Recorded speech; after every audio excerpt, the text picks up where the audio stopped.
Hey guys, welcome back a new video. मेरा नाम मनीष है और आज मैं बहुत दिनों के बाद वीडियो डाल रहा हूँ अपने चैनल पे। तो मेक श्योर कि आप मुझे पहले की तरह ही प्यार दिखाएंगे। तो गाइस, जैसे कि पता है कि मैं फाउंडेशन का एग्ज़ाम दे रहा हूँ। मेरा एग्ज़ाम जून में था जो कि किसी वजह से नहीं क्लियर हो पाया। अब बहुत हर्ट हुआ, तो इस बार मैंने डिसाइड किया इस बार मुझे दिसंबर में क्लियर करना ही है। जैसा कि मैं बताना चाहूँगा कि हमारा एग्ज़ाम दिसंबर में 31 दिसंबर को एग्ज़ाम है पहला। अगर मैं आज से कैलकुलेट करूँ तो आज से हमारे टोटल 79 डेज़ बचते हैं। तो इन 79 डेज़ में हम कैसे अपने स्टडी को बहुत अच्छे लेवल पे तैयारी कर सकते हैं, तो इस टॉपिक पे हम आज बात करेंगे। तो गाइज़, अगर आप भी सी ए फाउंडेशन एग्ज़ाम दे रहे हैं दिसंबर 31 को, अगर आप भी अपने दिसंबर 31 का लास्ट एग्ज़ाम बनाना चाहते हैं तो आप मेरे साथ तैयारी कर सकते हैं। मैं बताऊंगा कि आप कैसे अपनी तैयारी को एक अच्छे लेवल तक तैयारी कर पाएंगे। तो मैं ज़्यादा बात घुमाऊंगा नहीं, मैं सीधा टॉपिक पे आता हूँ कि देखो, सबसे पहले तो अगर आपने सबसे पहले आपको करना है कंप्लीट अपना सिलेबस। होल जितनी सिलेबस है पूरा कंप्लीट कर दो। अगर आपने अब तक कंप्लीट नहीं किया है तो आप अक्टूबर एंड तक उसे कंप्लीट कर देना। जैसे कि और दूसरी, इधर फर्स्ट बात होगी। दूसरी थिंग, आपको मल्टीपल रिवीजन करने हैं। अगर आपने मल्टीपल रिवीजन नहीं किया है अब तक तो आप, अगर किसी ने सिलेबस कंप्लीट कर लिया, अगर मल्टीपल रिवीजन करना बाकी है तो प्लीज़ आप मल्टीपल रिवीजन करें। थर्ड एंड इम्पोर्टेंट चीज़, अगर आपका सिलेबस से कंप्लीट मल्टीपल रिवीजन भी हो चुका है तो अब आपको कुछ नहीं करना है, आपको एमटीपी और आरटीपी करना है। आरटीपी तो खैर कोई नहीं करता है सॉल्व, लेकिन उसको करना चाहिए। लेकिन मैंने तो आरटीपी किया है सॉल्व, मैंने एमटीपी नहीं किया है। बट अब मैं एमटीपी शुरू करूँगा। मैंने आरटीपी कर लिया है, अब मुझे एमटीपी करना है। तो आपको एमटीपी ज़रूर करना है। मैं भी एमटीपी करूँगा तो आप मेरे साथ भी कर सकते हैं। ठीक है, तो अगर आपका ये हो गया, और दूसरी और फोर्थ थिंग, आपको पीवाईक्यू जरूर अटेंड करना है। लास्ट 5 ईयर के पूरे नहीं करना है, लास्ट 5 ईयर के पीवाईक्यू जरूर अटेंड करें, ताकि आपको एक कॉन्फिडेंस आ जाए कि हमारे एग्जाम में कैसे क्वेश्चन आते हैं, किस लेवल के क्वेश्चन आते हैं, वो आप उसको अटेंड कर पाएंगे। ये तो हो गई बात जिन्होंने कर लिया। अब मैं बात करूंगा उनकी जिन्होंने अब तक कंप्लीट सिलेबस किया ही नहीं है। उनका कुछ का है कि अब तक उन्होंने स्टार्ट नहीं किया है। कुछ बच्चे ऐसे हैं, कुछ ऐसे हैं मेरे दोस्त हैं जो कि स्टार्ट तो कर दिया है पर उनका सिलेबस अब तक ख़त्म नहीं हुआ है, एंड नहीं हुआ है। तो मैं उनको ज़्यादा यही कहूँगा कि अपना सिलेबस जो हो सके ज़्यादा ज़्यादा कंप्लीट, जल्द से जल्द कंप्लीट कर ले। देखो, मैं आपको कुछ नहीं, आपको इतना हूँ कि अगर आपका सिलेबस कंप्लीट नहीं हुआ है तो आपको कुछ इंपॉर्टेंट टॉपिक्स पे ध्यान देना है। जैसे मैं बात करता हूँ मैथ की। मैथ में आता है हमारा चैप्टर नंबर 1 जो कि रेशियो प्रोपोर्शन एंड इंडाइसिस है। चैप्टर नंबर 4 जिसका बात है टीवीएम, उसका वेटेज देखा जाए तो वो हमारा 12 to 15 मार्क्स का आ जाता है, 15 से 20 मार्क्स आ जाता है अप्रोक्स। अगर मैं दूसरी बात करूँ तो एल आर हमारा कम से कम 20 मार्क्स तो 20-25 तो आ ही जाते हैं, उसका कोई वो नहीं है। एल आर कंपल्सरी है। अगर मैं, क्योंकि ये तो हो गया हमारा कंप्लीट मैथ और एल आर की। अब मैं करता हूँ स्टैटिक्स की बात। स्टैटिक्स में ज़्यादा थ्योरी पार्ट है। आपको यही पता है कि थ्योरी हमारे बहुत टाइम कंज्यूम है, बहुत ज़्यादा टाइम नहीं लगते हैं उसको सॉल्व करने में, बहुत ईजिली हम उसको सॉल्व कर लेते हैं।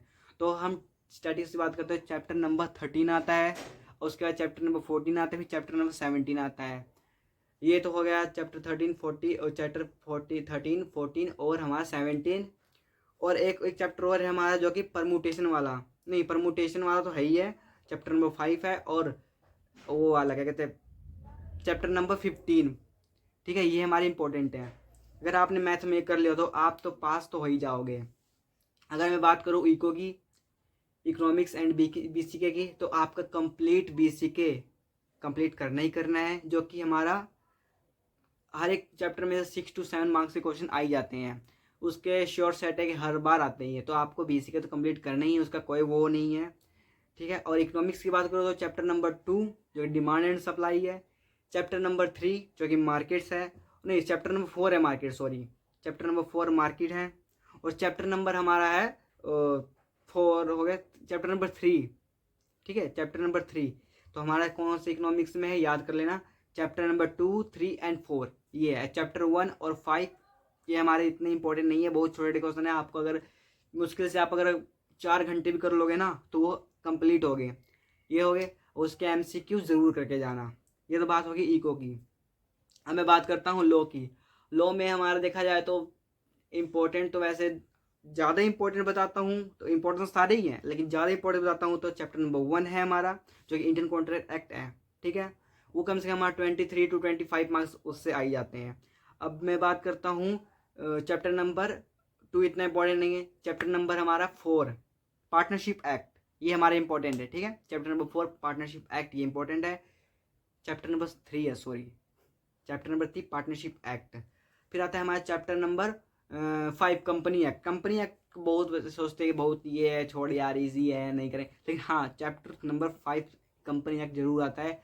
और बहुत सारे बच्चे ऐसे होते हैं कि वो सोचते हैं कि लॉ में ही सारा ध्यान देते हैं, लॉ में पूरा फोकस करते हैं, उनका बीसी के सॉरी बीसीआर छूट जाता है, तो वो बीसीआर इस वजह से कर नहीं पाते हैं। तो मैं आशा करता हूँ कि आप बीसीआर जरूर करके जाए, क्योंकि बीसीआर के क्वेश्चन हमें लगते हैं बहुत ईजी है, बहुत ईजी है, बहुत ईजी है, लेकिन एग्जाम टाइम पे जाके ऐसा लगता है कि काश मैं पढ़ लिया होता, काश क्यों नहीं होता।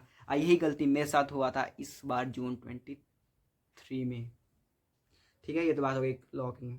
अब मैं बात करता हूँ अकाउंट की। देखो लॉ में कुछ नहीं है ना, लॉ में मैं आपको वो सारे चैप्टर तो रिवीजन मैं खुद करवा दूंगा आपको, वो सारे चैप्टर रिवीजन जो कि इम्पोर्टेंट है मैं रिवीजन करवाऊंगा।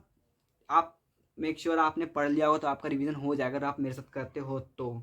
देखो अकाउंट की बात करो तो अकाउंट में आ रहा है बीआरएस आता है, डेप्रिसिएशन आता है, इन्वेंट्री वैल्यूएशन आता है, फाइनल अकाउंट आता है, एनपीओ आता है और कंपनी अकाउंट।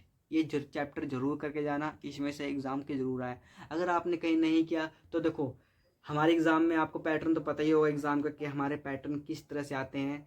देखो हमारे टोटल क्वेश्चन 6 आते हैं, 6 में से हमें 5 अटैम्प्ट करने होते हैं, एक ऑप्शनल में होता है। ऑप्शनल में तो आईसीआई ऐसा करती है कि ऐसा चैप्टर ऐसा पेपर बनाती है कि आपको 4 क्वेश्चन बनेंगे, 2 ऑप्शन में होंगे, वो 2 थोड़े हार्ड लेवल के होंगे। अब आप सोचोगे कि मेरे को कौन सा करना है, कंपनी अकाउंट का करूँ कि मैं एनपीओ करूँ कि फाइनल अकाउंट करूँ या फिर पार्टनरशिप करूँ, तो इन चारों में से आप कर सकते हो। बीआरएस जरूर करके जाना।